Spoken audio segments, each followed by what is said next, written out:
I grew up in Bridgeport. I've always been very, very proud of that. I even used it on the show Cheers. From time to time, they let me make up my own lines, and there was one episode where there was some odor that was very ripe odor, and I forget what they had me say, but I changed the line to, "Whew, it smells like low tide in Bridgeport." So I was very proud, very proud of that. Yeah, my mother worked at a factory here, Remington Arms, and when people ask me, why are you doing this? What's with you in manufacturing? You spend all your time going around the country, giving talks and speeches and keynote addresses. I was just actually in Erie, Pennsylvania on Manufacturing Day, speaking to a big crowd about the importance of manufacturing. I say, well, I grew up in Bridgeport, Connecticut. It was the jewel and the crown of the industrial Northeast, and everybody knew how to make things. Like I said, my mother worked at Remington Arms, and she went on to become a safety inspector. And I remember her first trip to the set of Cheers, and instead of watching us rehearse, she walked around pointing out things that needed looking after because somebody might trip over them. But the funny thing was she was right each time. She was capable and she was aware, and that's the beauty of having grown up in a city with so much manufacturing, because one of the unintentional results is that a lot of people have a lot of common sense. That's what manufacturing does. That's what building things does. You have a lot of common sense. I remember as a kid, this is back when we had chores. I was mowing my lawn down the end of Brewster Street. It was named after your, Caleb Brewster. And the guy across the street, Frank Buchanan, he was putting some blocks on the pedals of his daughter's tricycle. Cindy. Anybody know her, Cindy Buchanan? No. Anyway, so he's putting on blocks, and I said, what are you doing? Frank says, well, I want Cindy's feet to reach the pedals and blah, blah. All right.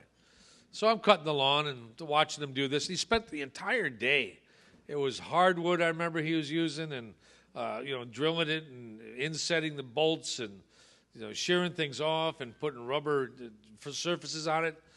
So all day long he's doing this until John Ritzel comes walking. Anybody know John?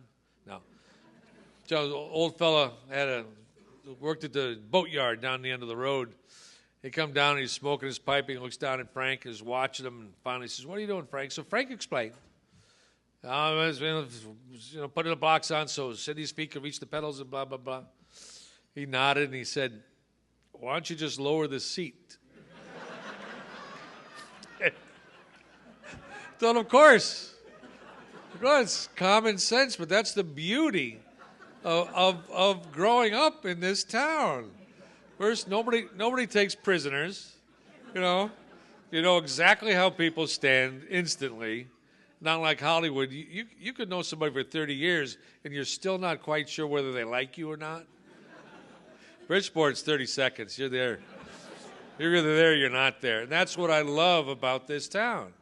I've always loved coming back here. Now, actually, I live not too far down the road. We bought a house down in Milford on the beach just 6 seconds before Hurricane Sandy. So I know about repairing things. But at 14, I thought, because my grandfather was a carpenter, both of them were, as a matter of fact. So I decided at 14 I want to learn how to build a house and everything in it, and I did.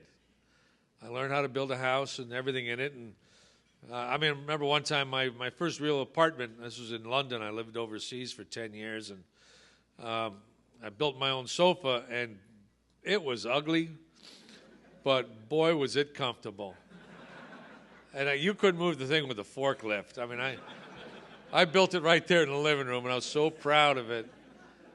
And, the years go by, and I'm in Los Angeles, and I'm at someone's apartment, and there's some boxes in the kitchen, and, there's dust all over them, and I could see, there's patio furniture. And so I said to the gal who lived there, I said, well, how these have been here for a while because of the dust. She said, oh, I got them about 3 months ago. I said, well, Well, why don't you put them together? She said, oh, I don't know how. I said, all right, fair enough.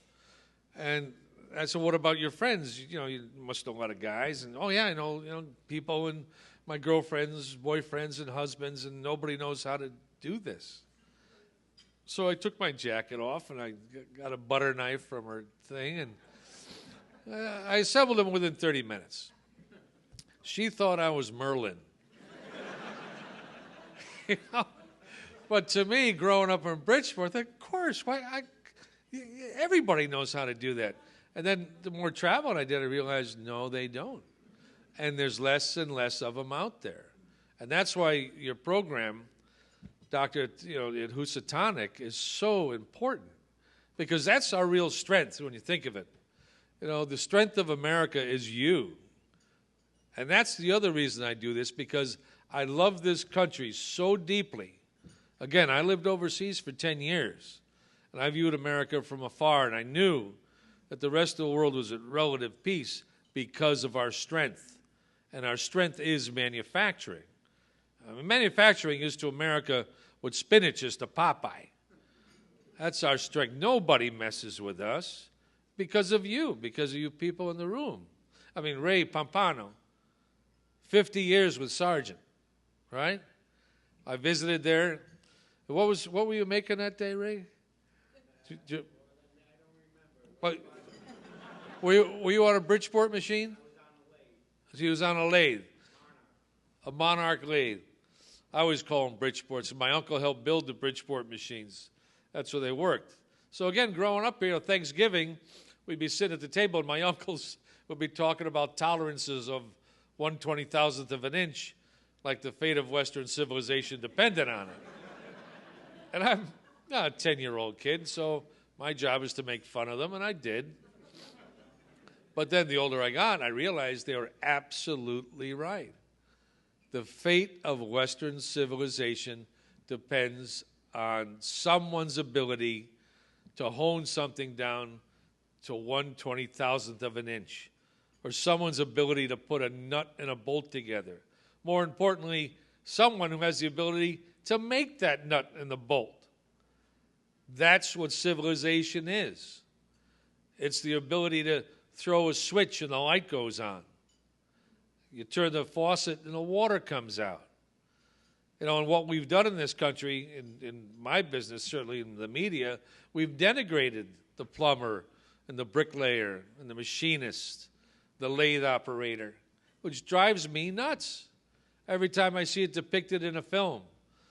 Or if it's something I'm working on, I'll go up to the director or the writer, knowing that this will be the last time I ever work for them.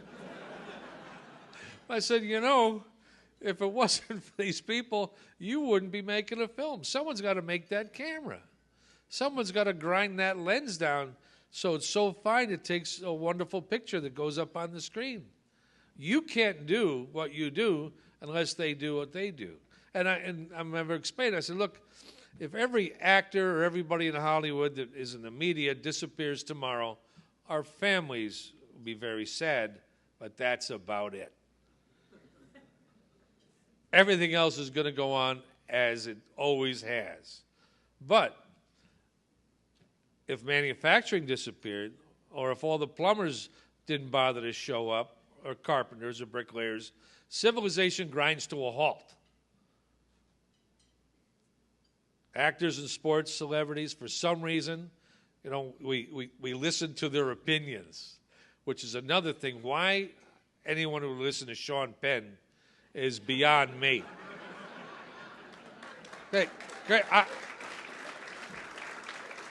good actor, but hey, come on, really. Or Baldwin, whatever. Come on, stop. It's enough already.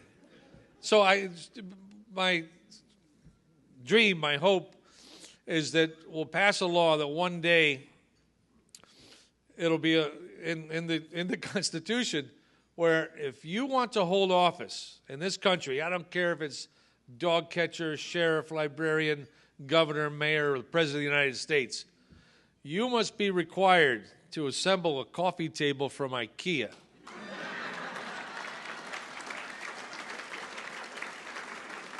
Right? And if you can't do that, then where do you get off passing laws that affect me and my family? You know, we were just talking about it here, about the difficulties with the politicians and the state government and my adventures down in Washington, D.C., and I remarked, you have to remember that all these people that are passing laws that affect all you people have never made anything, ever, in their entire life.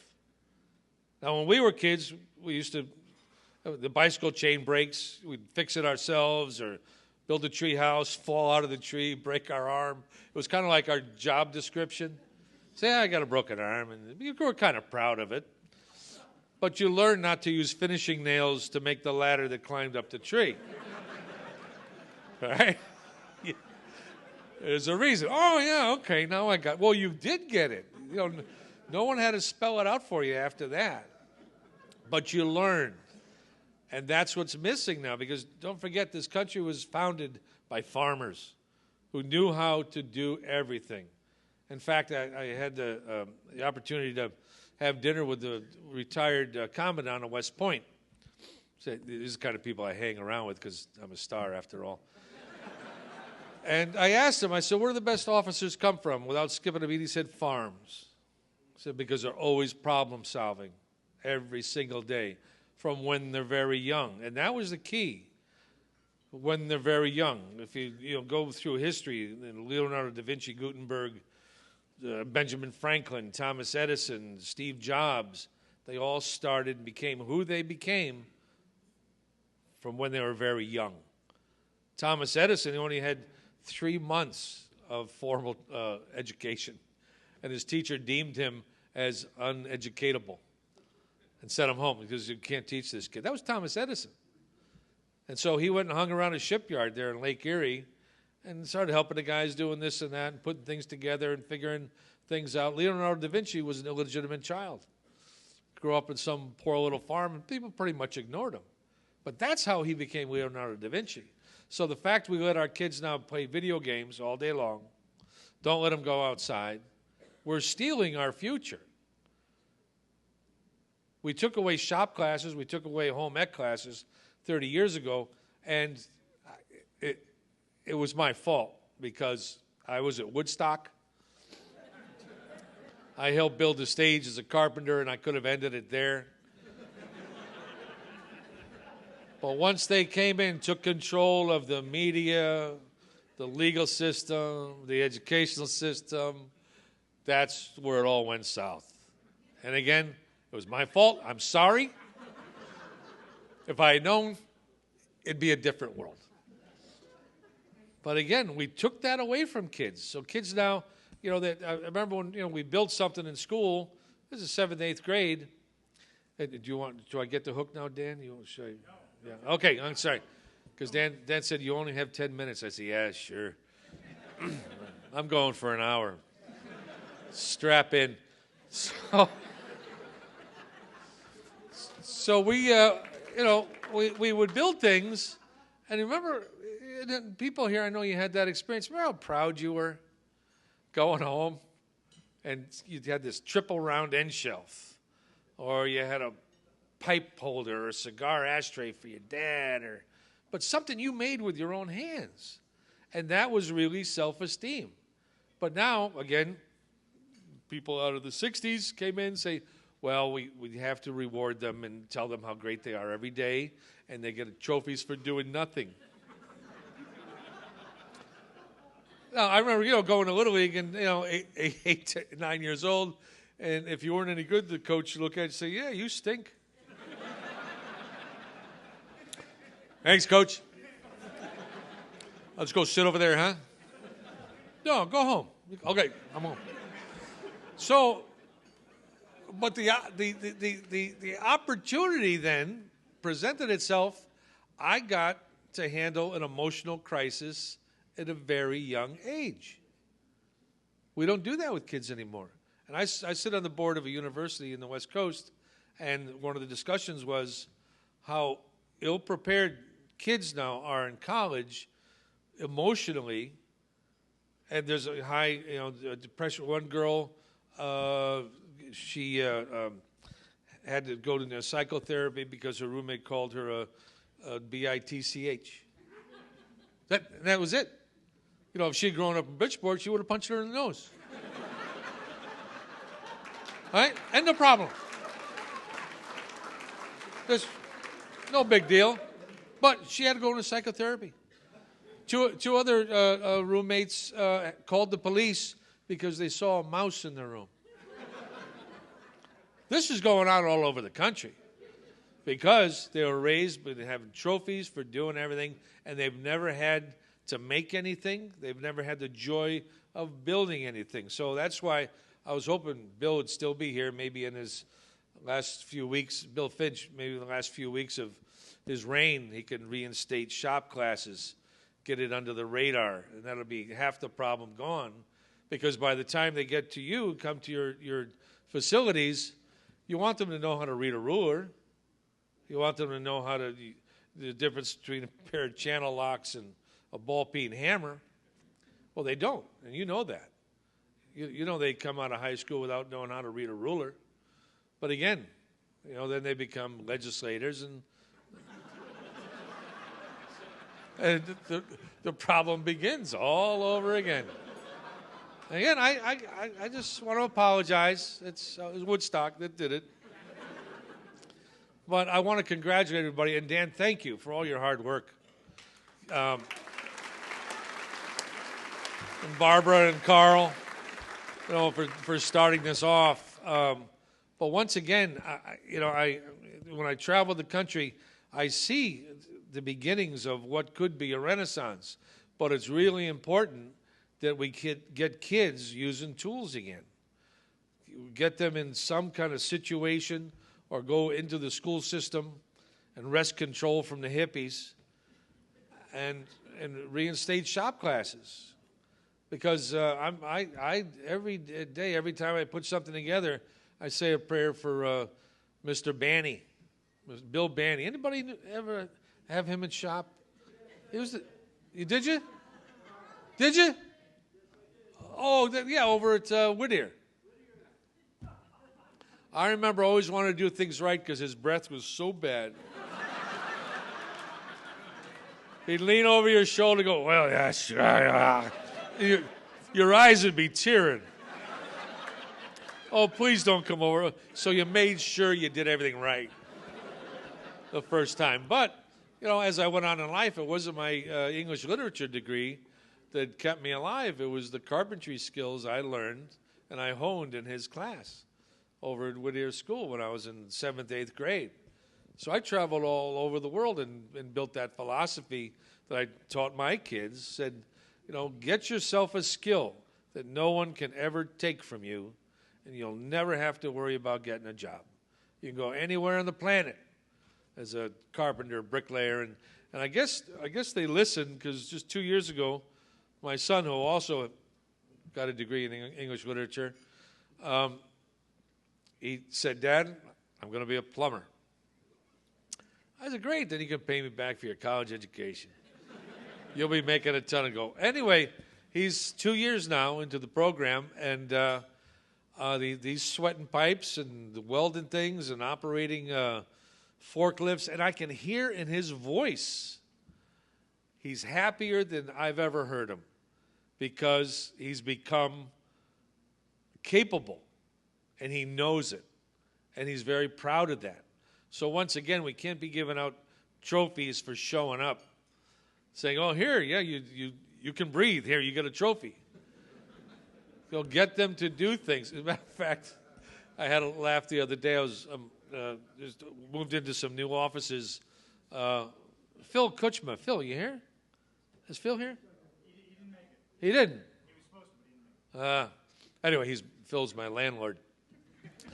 But I was emptying some boxes, and back at Sacred Heart University, I was on the martial arts team. So not too long ago, 2 years, I thought I'll start up again. And so at some point, you know, the karate instructor out in Milford area, Orange, did my test for my new belt and this and that, and he gave me a trophy. I said, oh, thank you.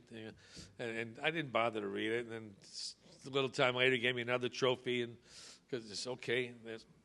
And so pulling them out of the box, it was yesterday or the day before. I was by myself. I was laughing my head off because one of the trophies says most improved, and the other trophy said best attitude. Now, I was the only one in the class. They were private lessons. But, and I didn't want, he's just such a sweet guy, I didn't want to say, hey, come on, pal. I'm the only one here. But anyway, thank you. And I just so happy to see you all here and all your hard work, Dan, Barbara, Carl back there, and everybody else involved in it. And the other day, took Dan down to the post office downtown Bridgeport. You know, because at some point, this is going to need a building so that you can display all your wares, so that young children can come in and see what you do at Sargent, so they can see what goes on at Sikorsky, how a rotor works, and the fact that it was right here, it was all done. But kids have got to know that, and they have to be proud of that. So we looked at that building, and by the way, I don't know if anybody knows that bank on the corner of Brewster Street and Fairfield Avenue in Black Rocks. But if anybody's got the keys to that, just give it to Dan, and he'll figure out the rest. But it's a beautiful, beautiful building. But somewhere, I know somehow, it's going to happen because of you all. And carry on. And once again, I love this country. God bless us all. And thank you. Thank you. Thank you very much.